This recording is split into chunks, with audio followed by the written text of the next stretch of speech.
Salute, General, Iro, Musa, etiquette.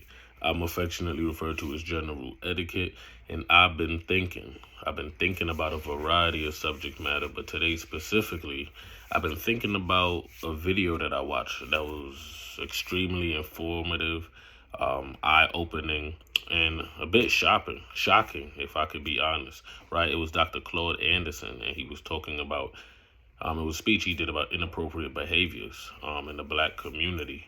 And what was shocking, right, about what it is that I was watching was that as he went through history, right, and sort of highlighted and referenced different points of engagement between black and white people, one thing that became apparent was that a lot of the negative precedents that were set that binded us for quite some time and still bind us were set by our own people, right? Whether it were by his own words, right? African leadership, um, selling slaves, selling their enslaved people, or having that be a condition upon which, right, to trade for gold and silver and other things, thinking that it might have looked like a sign of wealth and power when actually what was being seen or the unintended consequence, right, was this idea that people were going back to their respective countries and feeling like the African leadership didn't care about their own people, that they were willing to sell their people out in exchange for economic and material gain, right? So as I attempted to listen and hear a lot of these revelations and talking about Anthony Johnson, I believe, right, one of the first black men to come over from Great Britain, and the precedent that was established when he sued another slave master, right, with this idea that he owned his slaves for life, and this idea that, right, indentured servitude was sort of transformed and heinously morphed into this idea of lifelong chattel slavery, and trying to reconcile with a lot of these notions.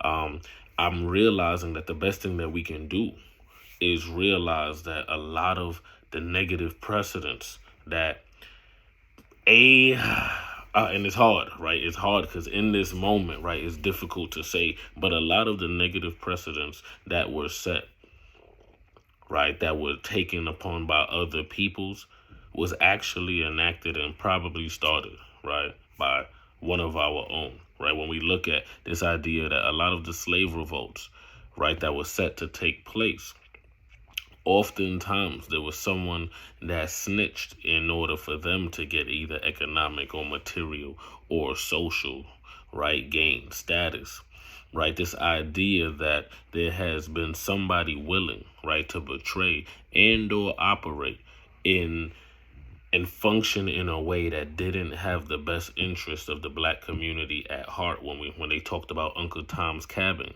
right? And Uncle Tom not necessarily being the bad guy, but Sambo being the bad guy. Sambo being willing to show where enslaved people were hiding and things of that nature. So Dr. Claude Anderson, right, he sort of took the audience through a history of black engagement as it pertains to when we were first engaged by Arabs and Europeans. And he started talking about the slave trade.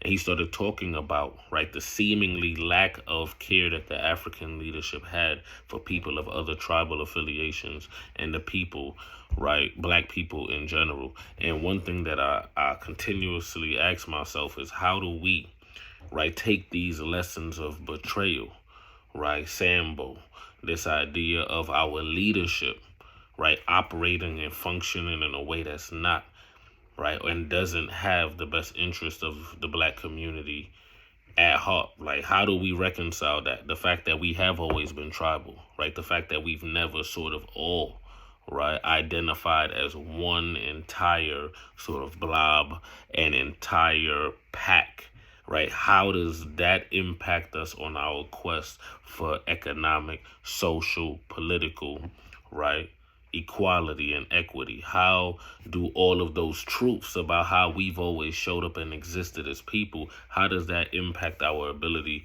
to move forward as a collective, right? How does that impact our ability? Because it's, in my humble opinion, right, we don't have a collective sort of tribal affiliation, even if we were privy to our ancestral roots in its entire accuracy. But one thing that we do is that we have a collective plight as black people. So the question is how do we sort of take the examples of how we've betrayed ourselves and our own people in the past and right those wrongs? How do we incent? Because I don't believe that you can just talk people into doing the right thing.